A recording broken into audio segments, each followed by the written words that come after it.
ये बेहतर है कि अपने हिस्से का शम्मा जलाएँ, अपने हिस्से की दिया जलाएँ, बनिस्बत इसके कि हम हर वक़्त अंधेरे को और हर वक़्त जो है वो कोसते रहें। वर्ल्ड एनवायरनमेंट डे जो था ये यूनाइटेड नेशन ने स्टार्ट किया और इसका मकसद ये था कि लोगों के अंदर एनवायरनमेंट की अहमियत उजागर की जाए। अहम चीज़ ये है कि हीट वेव क्यों आ रही है और इसके रीज़न्स क्या हैं, तो इसमें सबसे बड़ी रीज़न जो है वो डिफ़ॉरेस्टेशन है। आज से 10 साल पहले का लाहौर, आज से 15 साल पहले का लाहौर और आज के लाहौर में बहुत फ़र्क है। हीट वेव जो इस वक़्त आ रही है इसमें 2-3 चीज़ें जो बड़ी अहम हैं। एक तो ये है कि कोशिश करें बिला ज़रूरत बाहर ना जाएँ। कोशिश करें कि आप घर में रहें या जहाँ भी आपकी वर्क प्लेस है अपने ऑफिस में रहें या जो भी आप जिस जगह पे भी इंगेज हैं, बिला ज़रूरत बाहर ना जाएं। अस्सलाम वालेकुम, welcome to podcast with Akasha Khan. आज हमारे साथ जो गेस्ट स्टूडियो में मौजूद हैं हसन बिन सादात, जो कि इन्वायरमेंटल साइंटिस्ट हैं और आज हमसे बात करेंगे वर्ल्ड इन्वायरमेंट डे के हवाले से। आइए इनसे बात करते हैं और जानते हैं कि इसकी क्या इंपॉर्टेंस है और हमारा इसमें क्या रोल है और हम किस तरीके से इसके लिए कुछ ना कुछ कर सकते हैं।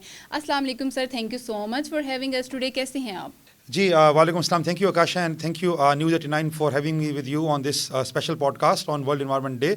सो आज बहुत अहम टॉपिक है हमारा, जो कि है 5 June World Environment Day. United Nation ने जो ये दिन स्टार्ट किया था, इसका मकसद ये था कि लोगों के अंदर अवेयरनेस दी जाए एनवायरनमेंट के हवाले से, because environment is the most important issue that is of the present era. इसलिए कि हम रोज़मर्रा एनवायरनमेंट के साथ हमारा ताल्लुक है, तो अगर हम एनवायरनमेंट को पोल्यूट कर देंगे, डैमेज कर देंगे, ख़राब कर देंगे, तो इट डायरेक्टली हम खुद भी पोल्यूट और डैमेज और ख़राब हो जाएंगे। तो इसलिए ये बहुत अहम टॉपिक है और मैं चाहूँगा कि इस पर हम बात करें और लोगों को अवेयर करें कि why we need to conserve, why we need to protect the environment, because it's the matter of our survival. कितना ज़रूरी है हमारे लिए इस चीज़?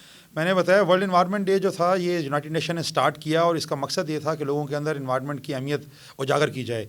आप देख लें पिछले 30-40 साल में जिस तरह से इंडस्ट्रियलाइजेशन हुई है दुनिया में, सनती तरक्की दौर के बाद बहुत ज़्यादा दुनिया में आलूदगी, फ़ज़ाई आलूदगी, आबी आलूदगी, ज़मीनी आलूदगी, विच भी हम जब 3 फॉर्म्स कहते हैं, air, water and land pollution, से बहुत ज़्यादा हमें नज़र आई। इसके नतीजे में बहुत सी बीमारियाँ, बहुत से इश्यूज़ हमें जो थे बहुत ज़्यादा हाईलाइट हुए और नज़र आए। और इस वक्त सबसे बड़ा इशू जो हम सब फेस कर रहे हैं वो क्लाइमेट चेंज है, ग्लोबल वार्मिंग है। हम देख सकते हैं किस तरह मौसमाती तब्दीलियाँ हो रही हैं। और एज़ पाकिस्तान अगर हम बात करें तो आप देखते हैं हर साल हमारे पास फ्लड्स आते हैं। इस वक्त जो हमारे पास जो है वो हीट वेव चल रही है। तो अनफॉर्चुनेटली ये सारे इशूज़ जो हैं ये एनवायरमेंटल इशूज़ हैं, एनवायरमेंटल क्राइसिस के इशूज़ हैं। इसलिए बहुत अहम है, अहमियत का हामिल है ये डे कि हम इस दिन वर्ल्ड एनवायरनमेंट डे का मकसद है सेलिब्रेट करने का, सिर्फ सेलिब्रेट नहीं है बल्कि ये है कि हम अपना रोल प्ले करें एनवायरनमेंट को बेहतर करने के लिए, ताकि हमारा एनवायरनमेंट क्लीन हो, साफ़ हो। और अगर एनवायरनमेंट अच्छा होगा तो ऑटोमेटिकली हमारी ज़िंदगी अच्छी होंगी। हमारी ज़िंदगी अच्छी होंगी तो हम अच्छी तरह से आगे बढ़ सकेंगे और मूव कर सकेंगे। And specially when we are able to have clean and fresh environment, we are able to play our role in the development of our society and development of our country. क्योंकि बहुत सारी waves आ रही हैं और मैं समझती हूँ कि अब हमें उसको लेकर बचना चाहिए। मतलब हर पर्सन जो है वो इस चीज़ के लिए कंसर्न्ड है और वो अपनी अपनी कोई ना कोई प्रिकॉशंस कर रहा है। सो आप अकॉर्डिंग टू यू क्या प्रिकॉशंस है इस चीज़ के लिए? जी, हीट वेव जो इस वक्त आ रही है इसमें 2-3 चीज़ें जो बड़ी अहम है। एक तो ये है कि कोशिश करें बिला ज़रूरत बाहर ना जाएं। कोशिश करें कि आप घर में रहें या जहाँ भी आपकी वर्क प्लेस है अपने ऑफिस में रहें या जो भी आप जिस जगह पे भी इंगेज हैं, बिला ज़रूरत बाहर ना जाएं। और अगर बाहर जाना है तो कोशिश करें या तो फर्स्ट टाइम कोशिश करें काम कर सकें जो बाहर के हैं, या फिर लास्ट यानी शाम को जो है आपको मौका मिले उस पर आप जाएँ और जाके काम कर सकें।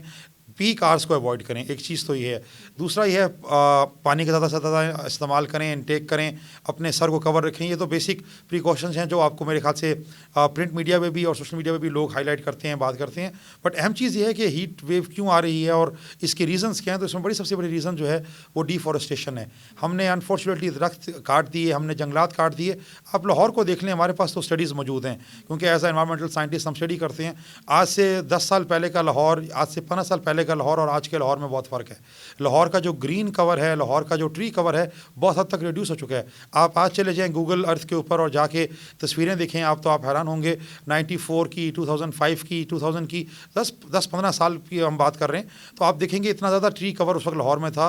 और आज देखें तो लाहौर के अंदर ट्री कवर बिल्कुल नहीं है। हमारे पास सोसाइटीज़ का जाल है, नई नई हाउसिंग कॉलोनीज़ का जाल है। और हमारे यहाँ अनफॉर्चुनेटली जब दरख्त कट जाते हैं और नेचुरल बैलेंस जो है वो इन्वायरमेंट का इकोसिस्टम का डिस्टर्ब डिस्टर्ब होता है तो ऑटोमेटिकली फिर ये क्लाइमेटिक चेंजेस आती हैं, और इस वक्त समर में जो हम फेस कर रहे हैं वो हीट वेव है, और हीट वेव के नतीजे में हीट स्ट्रोक भी होता है और फिर बहुत सी प्रॉब्लम्स आती हैं। सो अगेन हमें अवॉइड तो करना है, प्रिकॉशंस तो लेनी है, लेकिन कोशिश हमने ये देखना है कि हम किस तरह से रोल प्ले करें इस हीट वेव के सोल्यूशन की साइड पे, रादर कि हम प्रिकॉशन ही की बात करते हैं तो हमें सोल्यूशन की तरफ भी आना होगा। तो मैं बहुत, अब तो ट्रेंड हो गया है ट्री जो है वो एक उसको बनाना भी और उसको काटना भी है।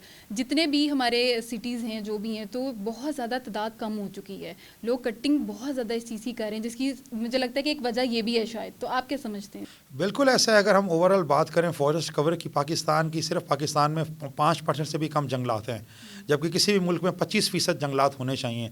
तो आप देख लें कि हमारे पास तो 5.5% से भी कम जंगलात हैं। That is very alarming situation. So हमें तो बिल्कुल ज़्यादा से ज़्यादा दरख्त लगाने की ज़रूरत है, और हमें प्रमोट करना चाहिए लोगों को कि दरख्त लगाएँ, शहरों में भी दरख्त लगाएँ, और इसके अलावा जो शहर के अलावा मिसाल के तौर पे आपके दूर दराज इलाके हैं वहाँ भी जंगलात लगाएं, जहाँ पहाड़ हैं, रेगिस्तान हैं या मैदानी इलाके हैं, तो हमें प्रमोट करना चाहिए। और अर्बन फॉरेस्ट्री जो है वो एक बड़ा एक टर्म है जिसको आजकल लोग फोकस कर रहे हैं। सोशल फॉरेस्ट्री भी है, यानी लोगों को प्रमोट किया जाए कि अपने आसपास जो सराउंडिंग्स हैं उसके अंदर आप दरख्त लगाएं, पौधे लगाएं। बल्कि यहाँ मैं एक बात करूँगा, एक ये भी ट्रेंड आ गया अनफॉर्चुनेटली, आजकल एक बहुत कंपेन है जी, प्लांटेशन कर रहे हैं, हम 10,000 पौधे लगा दिए, मैंने 5,000 पौधे लगा दिए, मैंने 2,000 पौधे लगा दिए, और पता चलता है उसके बाद वो तस्वीरें खिंच गई, सोशल मीडिया पे तस्वीरें भी लग गई, बड़ा अच्छा हाइप क्रिएट हो गई, और उसके बाद हफ्ते बाद आप जाके देखें तो आपको पता चलेगा उनमें से सिर्फ 200 पौधे, 100 पौधे या मैक्सिमम 400 पौधे जो है वो सर्वाइव कर गए, बाकी पौधे जो हैं वो टूट गए, हवा आई तो वो हवा में जो है गिर गए, या कोई जानवर जो है उनको खा गए, या सफाई वाले आए तो वो सफाई वाले सफाई करके चले गए। तो अनफॉर्चुनेटली ये बहुत बड़ा इशू है। पौधे लगाना बहुत बड़ा कमाल नहीं है, उनको ग्रो करना भी बहुत बड़ा कमाल है। ये बड़ी इंपॉर्टेंट चीज़ है कि जितने पौधे लगाए जाएँ, कम से कम अगर सारे ना भी हों तो कम से कम 70-80% तो रिटेंशन रेट हो कि वो ग्रो हों, वो बड़े हों। मैं हमेशा बात करता हूँ कि बच्चों से लगवाएं। जब आप बच्चों से पौधे लगवाते हैं तो बच्चे उसकी ऑनरशिप लेते हैं और वो फील करते हैं। फिर जैसे जैसे बच्चे बड़े होते हैं तो वो कहते हैं अच्छा ये मैंने लगाया था, आज से 6 महीने बाद, साल बाद, 4 साल बाद वो फिर उसको ऑनरशिप करते हैं। हम यूनिवर्सिटी में यही काम करते हैं, स्टूडेंट से पौधे लगवाते हैं जब फर्स्ट ईयर में आते हैं बच्चे, और फिर 4 साल तक जब बच्चे होते हैं तो हम पूछते हैं, और मैंने कई बार देखा कि स्टूडेंट्स कहते हैं देखें हमने लगाया था 4 साल पहले और आज ये दरख्त बन गया है। तो एक बड़ी अटैचमेंट भी होती है उनको, एक जो है उनकी एक किस्म की ऑनरशिप भी होती है। तो हमें इस तरफ ये चीज़ें प्रमोट करने की ज़रूरत है कि पौधे ज़रूर लगाएं, बट साथ ऑनरशिप के, ताकि वो बढ़ सकें, और जब वो बढ़ेंगे तब वो फ़ायदा देंगे। अदरवाइज़ अगर पौधा लगा दिया और हफ्ते बाद या 2 दिन बाद वो पौधा जो है वो जल गया या पौधा जो है वो ग्रो नहीं हुआ, तो फिर उसका फ़ायदा कोई नहीं, वो सिवाय एक तस्वीर खिंचवाने के, सिवाय एक सोशल मीडिया पोस्ट के, और वो कुछ भी नहीं। बिल्कुल ठीक है। क्या वजह समझते हैं आप इन सारी चीज़ों की? अच्छा, बहुत सी इंपॉर्टेंट, आपने बड़ा अच्छा सवाल किया। इसमें सबसे इंपॉर्टेंट चीज़ जो है वो एजुकेशन और अवेयरनेस है। हमें जो है अपनी यूथ को, हमें जो है अपने लोगों को अवेयर करने की ज़रूरत है कि आपको अपना इन्वायरमेंट अगर क्लीन करना है तो उसमें आप अपना रोल खुद प्ले करेंगे। बिकॉज इन्वायरमेंट जो हमारा है वो हमारा शेयर्ड रिसोर्स है। मिसाल के तौर पे जिस तरह एक कमरे में अगर आप बैठे हैं और 4 लोग या 10 लोग बैठे हैं, और एक कमरे में अगर कोई एक बंदा स्मोकिंग करता है तो वो सब लोग, चाहे 4 या 10 लोग हैं, वो इफेक्ट हो रहे हैं, बिकॉज हमारा वो शेयर्ड रिसोर्स है। इसी तरह हमारी जो प्लेनेट अर्थ है, हमारी जो ज़मीन है, ये शेयर्ड रिसोर्स है। आप कहीं पे भी इसमें आलूदगी करेंगे, पोल्यूशन करेंगे, ज़मीनी हो, आबी हो या फ़ज़ाई हो, तो वो सब पे असरअंदाज होगी। तो हमें ये देखना होगा कि हमें इस प्लेनेट अर्थ की ऑनरशिप लेनी है, हमें इस मुल्क पाकिस्तान की ऑनरशिप लेनी है। अगर हम अपना रोल प्ले करेंगे एक अच्छा इंसान के तौर पे, एक अच्छे शहरी के तौर पे, तो हम अपने मुल्क को साफ़ रखेंगे, अपनी सोसाइटी को साफ़ रखेंगे, और जब सोसाइटी और मुल्क साफ़ होगा तो ऑटोमेटिकली उसका असर हमारे पे भी होगा।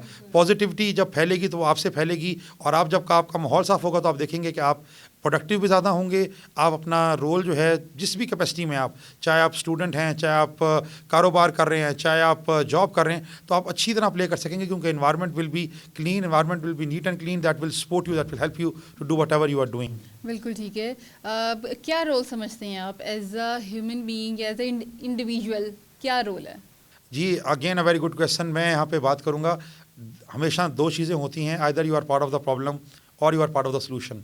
याद रखिएगा, या तो आप मसले का हिस्सा होते हैं या आप सोल्यूशन का हिस्सा होते हैं। And I always tell my students that remember, if you are not part of the solution, अगर आप सोल्यूशन का हिस्सा नहीं है तो आप समझ जाएं आप किस साइड पे हैं। तो कोशिश करनी चाहिए हमें कि we should always be part of the solution. अपने हिस्से का दिया जलाएं, अपने हिस्से का रोल प्ले करें। It's always better to light the candle than to cuts the darkness.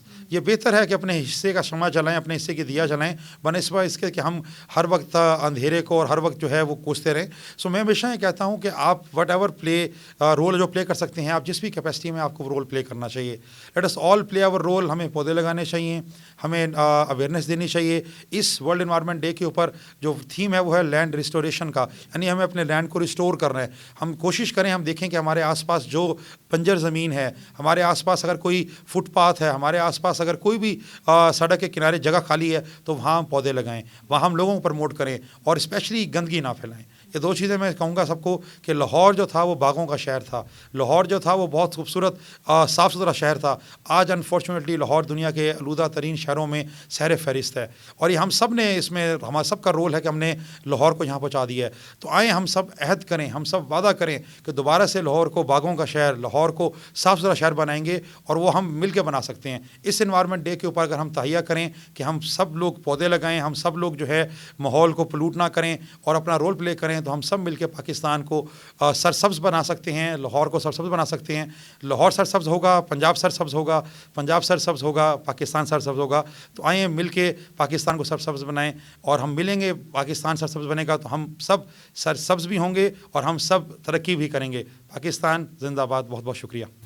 Thank you so much. आपने बड़ा अच्छा जो है वो एक बात की है कि अपने हिस्से का शमा आपने जलाना है, बिकॉज़ बहुत सारे लोग जो हैं वो ये समझते हैं कि एक चीज़ से क्या हो जाएगा, ठीक है। वो ये समझते हैं कि शायद हम एक दिया जलाने से पूरा कमरा जो है वो रोशन नहीं हो जाएगा। तो आपने बड़ी खूबसूरत सी बात की है कि आप अपने एटलीस्ट अपने हिस्से का तो काम करें, आप अपना तो फ़र्ज़ निभाएं ना। आप ये मत देखें कि लोग क्या कर रहे हैं, आपके आसपास के लोग किस तरह से चल रहे हैं। आप एटलीस्ट अपनी जो, आपको कम से कम ये गिल्ट नहीं होना चाहिए, आपको कम से कम ये चीज़ का रिग्रेट नहीं होना चाहिए कि आपने अपने लिए कुछ नहीं किया।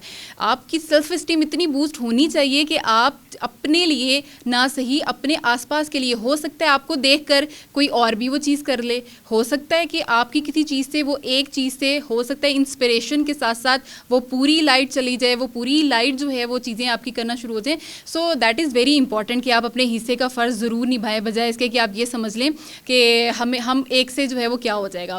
बाकी ये कि थैंक यू सो मच, बहुत ही अच्छी और आपने बड़ा ही क्लियर तरीके से जो है वो हमें इस चीज़ में मैसेज दिया है। सो आपके इसने कीमती वक्त का बहुत बहुत शुक्रिया।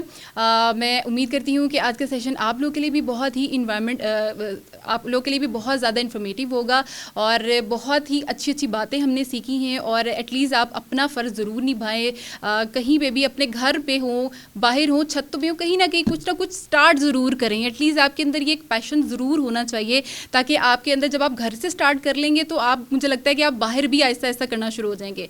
तो अपनी चीज़ों से स्टार्ट करना शुरू करें। इसी के साथ मुझे दीजिए इजाज़त, नए सेशन में नए मेहमान के साथ दोबारा हाजिर होंगी। तब तक के लिए अपना बहुत सारा ख्याल रखिएगा। अल्लाह हाफिज़।